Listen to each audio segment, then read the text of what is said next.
Hey everybody, today we're doing something different. What are we doing here? We're in La Jolla, San Diego at the Salk Institute. I want to tell you a little bit about this place because it's a place that I really wanted to visit and for a lot of different reasons. First of all, it's a beautiful place. The Salk Institute is in La Jolla, San Diego, as you see, and it overlooks the Pacific Ocean. It was founded by Dr. Jonas Salk. I'll tell you about him in a minute. Um, it's a research facility that pretty much brings all the best scientists in the world there to research things like disease and genetics and regenerative medicine and things like that. So who was Dr. Jonas Salk? So this was a guy born in 1914. He's known for creating the cure for the polio vaccine. He's known for creating the cure for polio. He created the polio vaccine. Um, a lot of people were trying to cure that at one point, and they were trying all different methods. There were pharmaceutical companies and scientists, and this guy came up with it all on his own. I think he was a junior researcher in the science world, and so people were pretty jealous when he did that, but he did that, and and didn't patent it or anything or make a whole lot of money on it. He left it for the world to have access to. There was a time where back in the day that you could go to the movies and see, like, everything is closed, and you go to a pool, everything is closed because there was a polio outbreak, and kids got hit the hardest. There were kids who were getting it, and they'd have to live in an iron lung and have all kinds of braces and things to walk around, and um, it was a global health crisis, and he pretty much solved it. There was a time, in a way, he kind of saved the world because there was a time where he met a child, and the child said he didn't know what polio was. He said, "What's polio?" And he knew that he had, done a great thing because everyone knew what polio was at one time.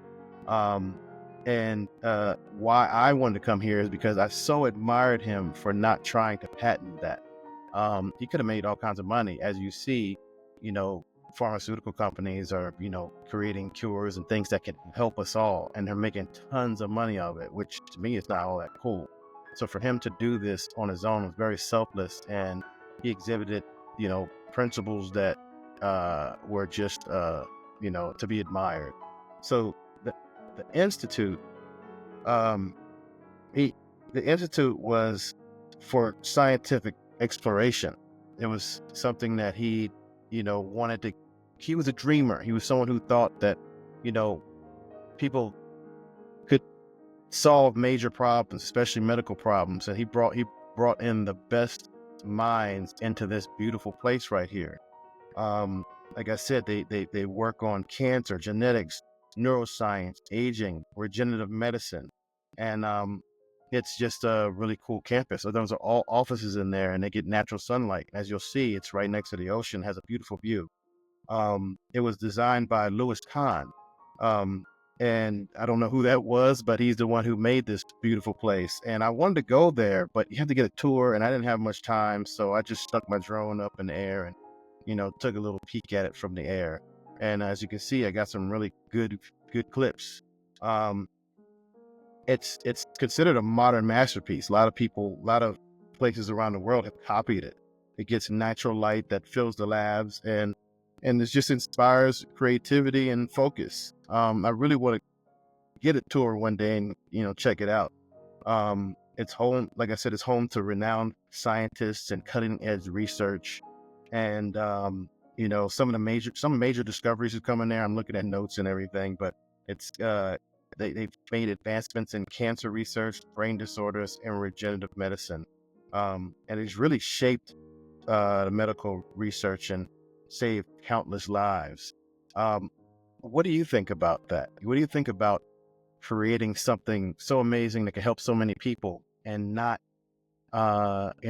selling it, not trying to make money off of it, just giving access to it? And that the principles that we should be living in? I mean, we're one big tribe. I think people forgot that. And we need to take care of each other and not try to sell everything for each other. To me, if someone needs something, you shouldn't sell it to them. So if you like the video, press the like button. It's the best way to help the channel. Comment below. If you create a vaccine like that, would you sell it? Do you admire him for giving it away for free and helping so many people? Let me know below. And remember, life is outside. And if you can't get out there, come with me. I'll take you. I love you.